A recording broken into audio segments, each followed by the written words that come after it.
Welcome back, everyone. This is the third and hopefully last video of the fuel system overhaul on the RX7.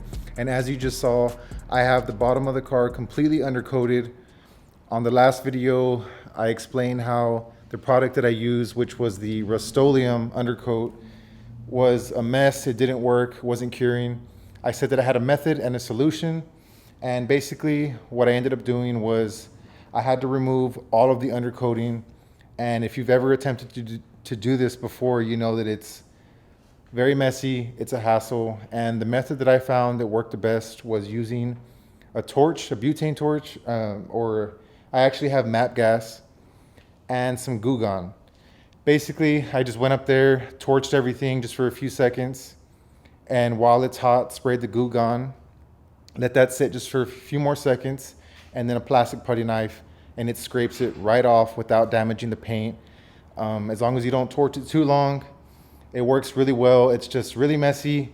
So you're just gonna need a torch, plastic putty knife, and some Goo Gone, and it works pretty well as long as you have the patience to go through everything. It came right off. I didn't bother filming it. Didn't want to be messing with all that. I just wanted to focus, get it done. So that's what I did. And the product that I used was the Raptor 2K liner. It's basically like the bed liner, but I use the cans, the 2K product. It's a little pricey, but it's nice having it in a can. So use this. It has the hardener in it. I didn't want to be messing around with the 1K stuff anymore, so I used that. Cured up really well, hardened up right away, and as you could see, it looks great. Super hard, super durable, and I'm very happy with the way all of that came out. While I was under there, I went ahead and started mounting up the fuel filter relocation bracket from JP3 Motorsports. I'll leave a link down below so you can check out all their products and that bracket. I decided to do that while I was there. Was gonna film it, but again, I just kind of wanted to see how everything was gonna fit in there, and I decided, once I was there, I just kind of kept working. But very nice kit. It comes with everything you need except for instructions. I don't know if that was just an error on their end, or maybe they just feel it's pretty self-explanatory. I'm not sure, but it's pretty simple. So here's a few clips, give you a little better look at the bracket underneath the car and how all that mounts up. This is what the fuel filter relocation bracket looks like mounted up to the rear subframe. So this is going to make changing the filter a lot easier. If you've ever changed the fuel filter on an FD, you'll know that it's kind of a pain to do. The old location is mounted, this fuel filter is mounted above the rear differential. You can't even see it. You just kind of have to feel around for it. You got to get one hand on this side, one on this side, and just feel around. And it's, like I said, very difficult to deal with. So this is going to make it a lot easier. Although when you are installing it, you do have to access the old fuel lines where that location is. So you're still having to feel around to get the new hoses and the clamps mounted on there. But that's already done. Once that's done, of course, you run the new lines. And I use a diagram that I will post up right here.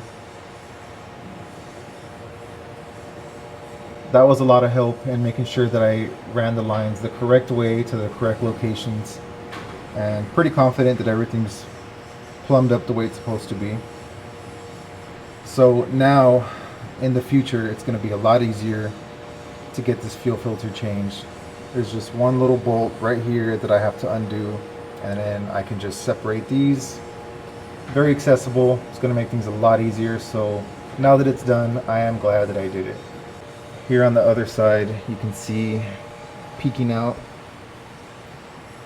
is the charcoal canister up there. I already got that mounted. It's very difficult to get a camera in here, but that's ready to go as well. Now that that's all done, the fuel tank is just about ready to go back in. Here's the fuel tank fully assembled. This thing is ready to go, looking good.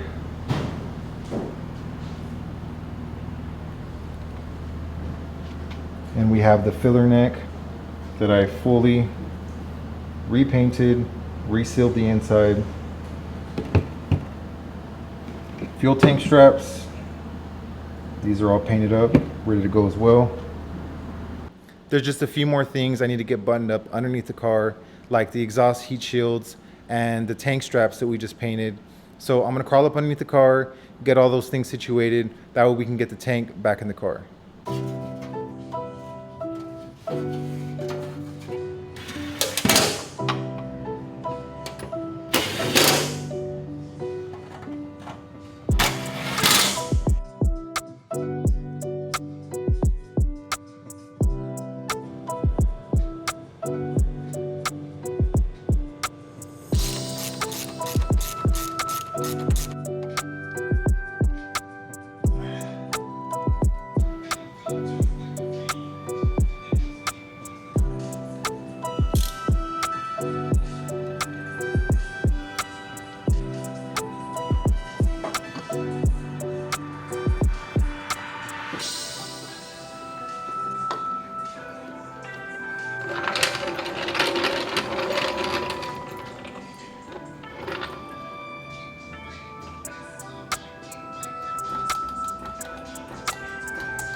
Got the fuel tank fully installed, the pumps in, all of the connections, the grounds, as well as the fuel lines, all that's connected. But before I leave here today, I want to try to get the rear end put back together. I still have all of this taken apart when I had to remove the axle to get the carbon canister out. So my goal is to get all this back in there, like I mentioned before I called it a night. That way at least I have the back half of the car complete. So I do want to run the stock axles, but I had to kind of destroy it whenever I removed it. So for now, I'm going to be running, this is a Napa axle. So this is going to do just fine for now. In the future, I want to try to source another one of these, or maybe even a parts one, so I can have this rebuilt. So I'm going to hold on to this for now.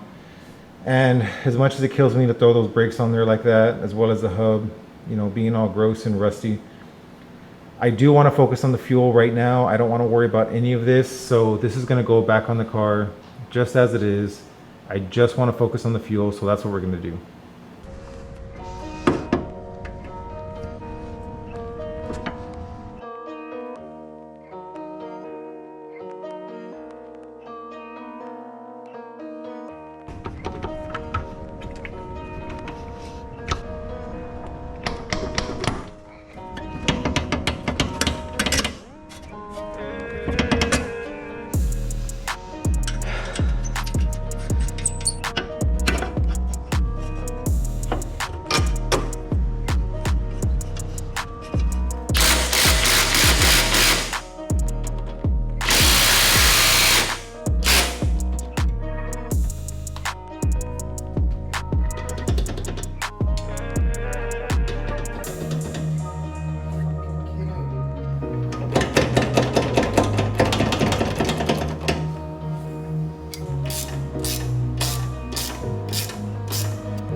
All right, so here I have my little setup so that I can get the fuel injectors back into the fuel rails, get those fully assembled.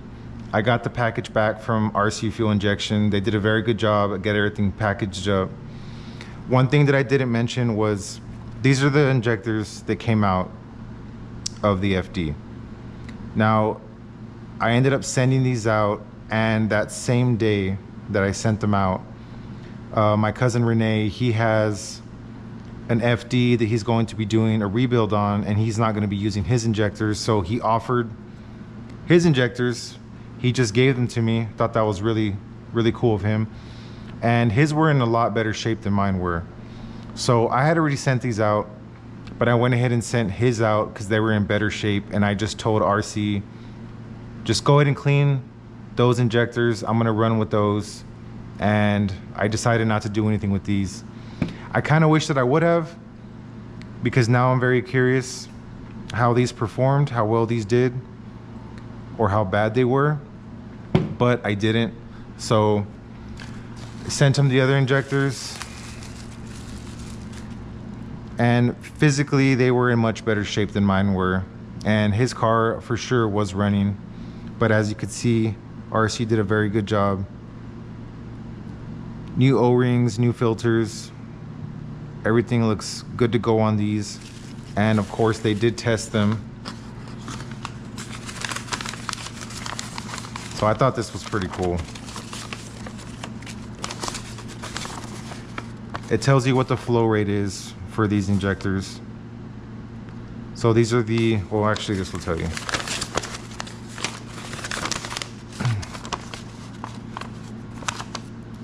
So these are 550cc injectors, and you could see right here they were flowing at 494 and the pattern was dripping, and one of them was 381, so that's pretty bad. After cleaning, we're within 1 cc of what they should be, so the pattern's excellent. So these came out really good. His were in actually really good shape, and it was still reading at 381 and 494. So very curious the condition of these.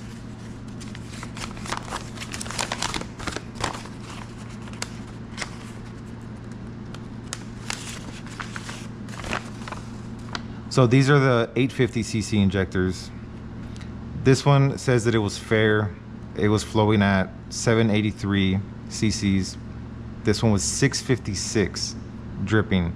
So that's pretty significant. Now they're flowing once again within 1 cc of 850. Excellent flow pattern, or spray pattern. So that's good to know. These are good. Let's take a look at one of these. Once again, new O-rings, everything looks really good. And I know that these are flowing good now. So I was going to test these and try to run some fluid through them, but from my understanding, I believe that I would have to actually connect them to the fuel rail, because I think these are side feed. Not sure, but I thought I would just see if we can at least check the resistance on these, the impedance, I should say. See what these are reading at. I think it should be like a 13.8. Yeah, so we're getting 13.8.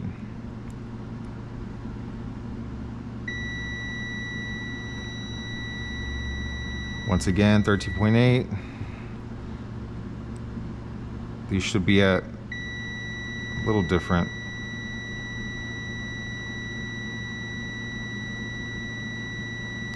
14.1. Yeah.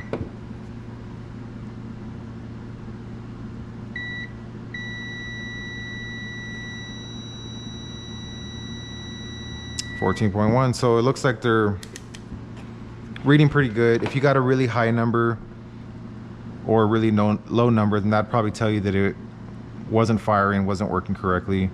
I did try connecting these to a battery and they're all clicking, but you can kind of tell that one or two of them were clicking a little bit softer. So I don't know.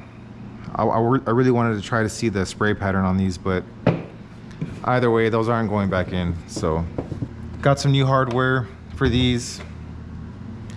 These are the ones that came off, and these strip very, very easily. So I had to use some vice grips to get these things off. Didn't want to have to deal with that, so I just got some new hardware. So we're gonna get these fully assembled. We have the pulsation dampener right here, brand new one from Mazda, as well as the fuel pressure regulator.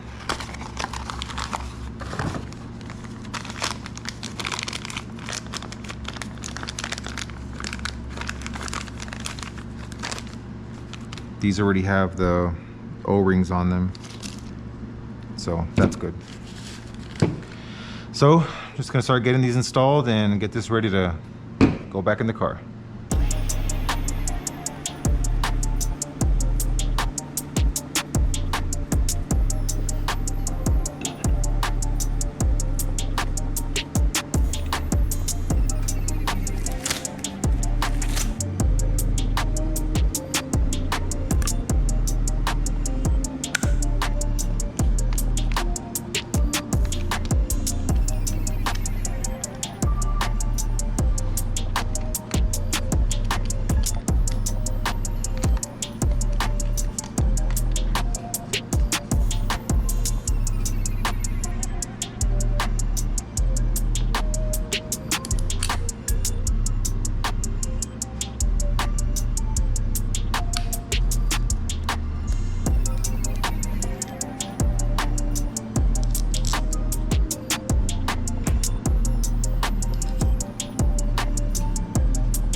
Got the fuel rails all put together. We have the primary ready to go and the secondary right here. So now let's try to get them put in the car.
Okay, so we got a lot of progress in the engine bay. The injectors are in. That was such a huge pain. I had to put the camera down because I kept trying to film and I was just running and running the footage, and I wasn't able to get any progress. I finally got it in. It was such a nightmare, but dealing with that rat's nest is just no joke. Although if I did have to do it again, I could do it a lot quicker. Did learn a few little tricks. Anyway, we're pretty much at the stage now where I'm just about ready to put the upper intake manifold on, as well as the ACV. I think it's ACV. But before I do that, what I really would like to do is get some fuel in the tank and try to build up some pressure just to check to make sure I don't have any leaks. I really want to do that right now while I can before I put the upper intake back on, all the hoses and everything, because it's going to be a lot harder to get to and I don't want to have to take everything back off. So I'm going to give it a try. Hopefully nothing, crazy happens, but we're going to put some fuel in there and see what she does.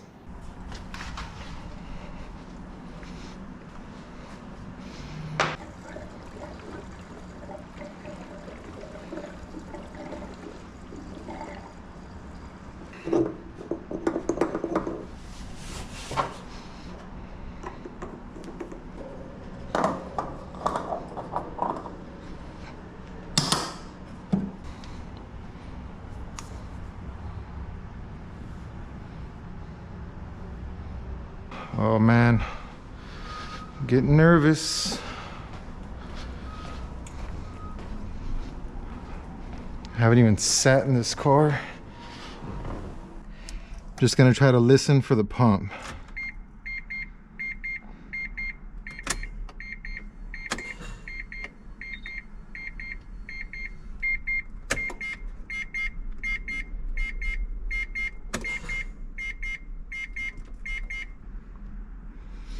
I'm not sure if I can hear the pump or not.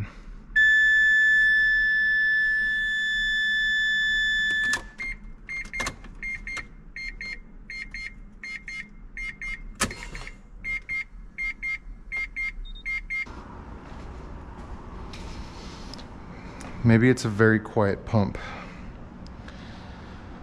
But if the pump is working, I cycled it a few times, enough to where it should have had a little bit of fuel flow up to the front here.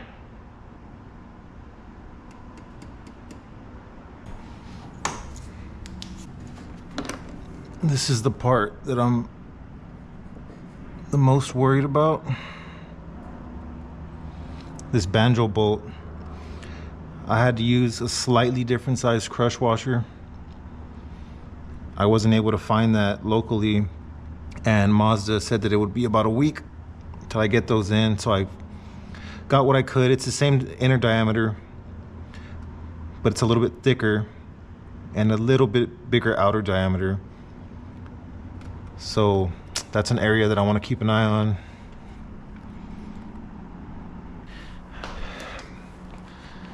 I need to test the pump, see if I'm getting power to the pump, which I should be.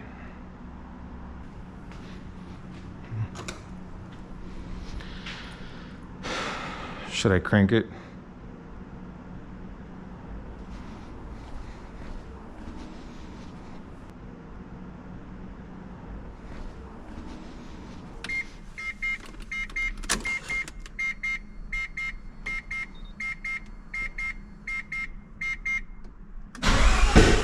Oh, shit.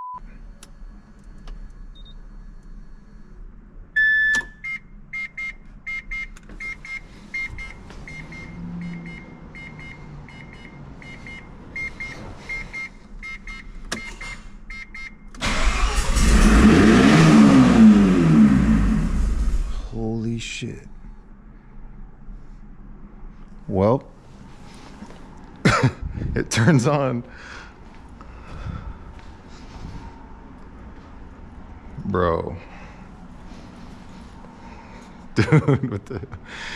Well, I don't have an intake on there, so that explains why it revved up like that, but it started.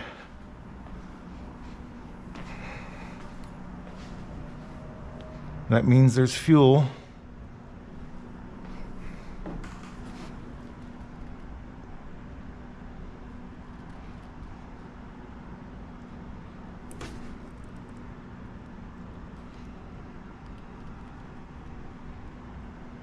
Dude, that scared the crap out of me.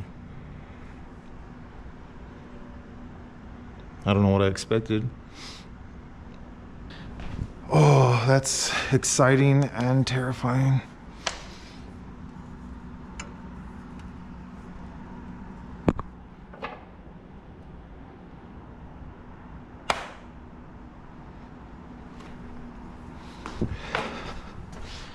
There's nothing under the car.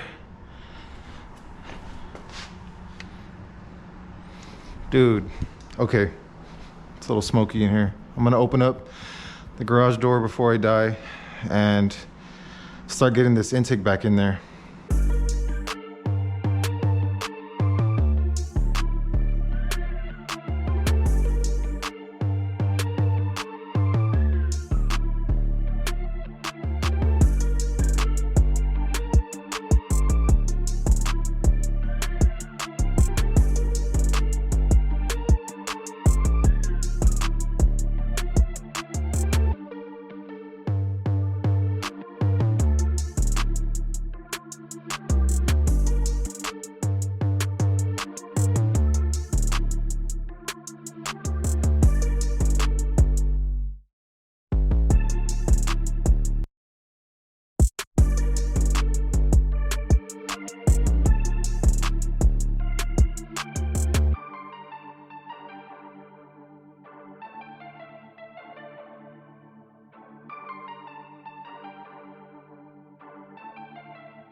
I have the engine compartment fully assembled. Never thought I'd see the day.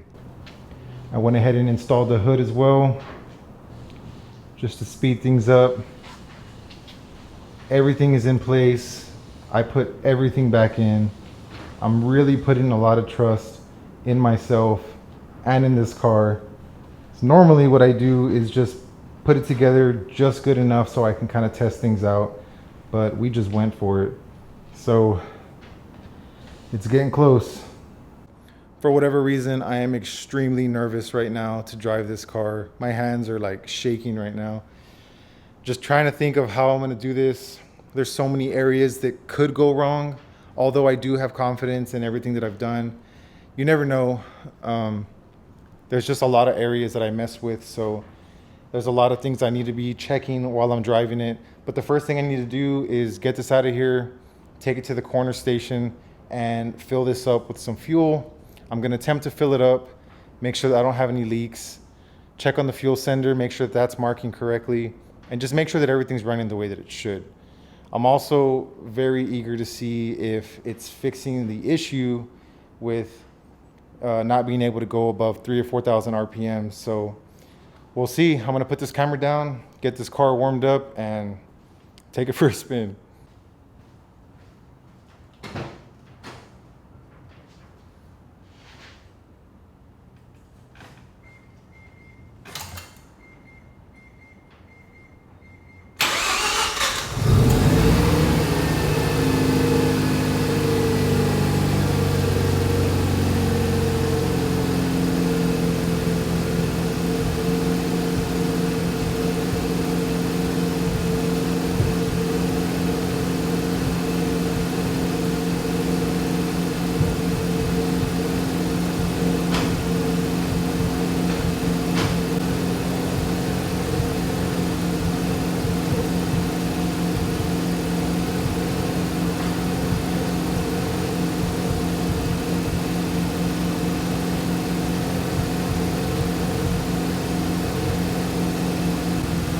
Kind of a little boggy right now.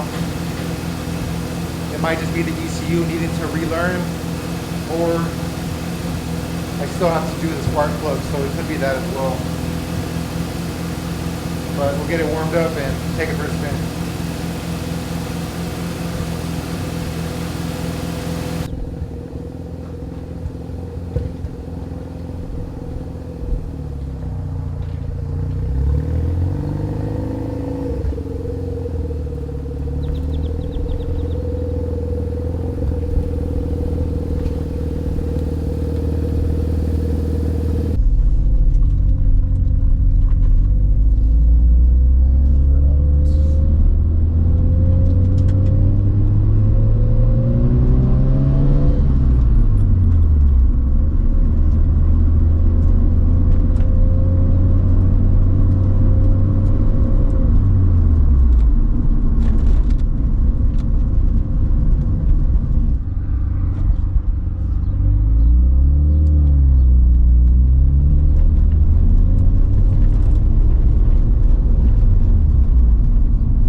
Made it to the gas station, so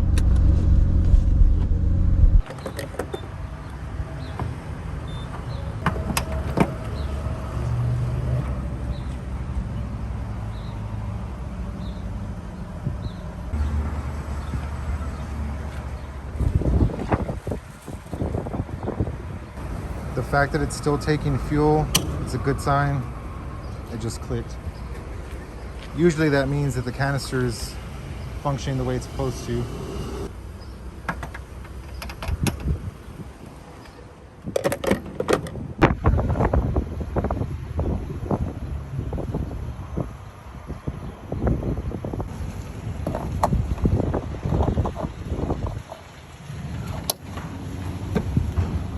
I got this kit from Mazda Tricks for pre-mixing. Makes it a lot easier. Comes with a rag, funnel, bottle, a little bit of premix, so This is pretty handy to keep in the back of the car. All right, so just finished fueling up, and it looked like it took about 11 gallons, which seems about right, because I did put gas a few times with the little gas tank that I have. So it equaled about 20 gallons. I think we have a 20-gallon tank in this car, so should be about right. So see if she starts up.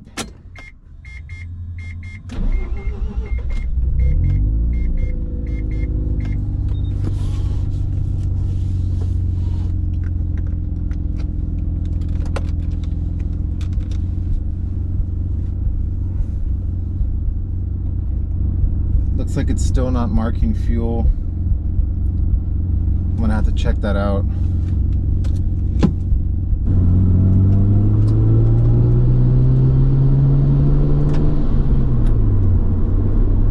Looks like, I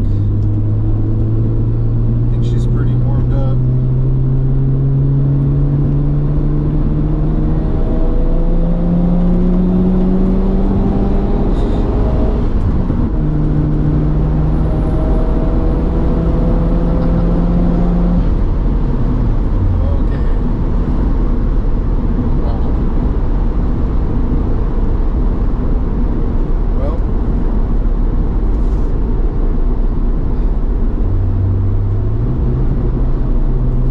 Not doing it anymore, that's for sure. Man, I've never felt this car do that.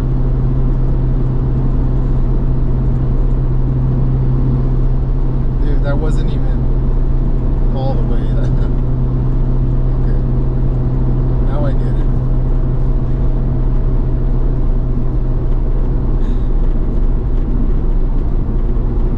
I think I'll quit while I'm ahead. Maybe like 75% throttle, third gear pull, and that felt really good. Can't stop smiling.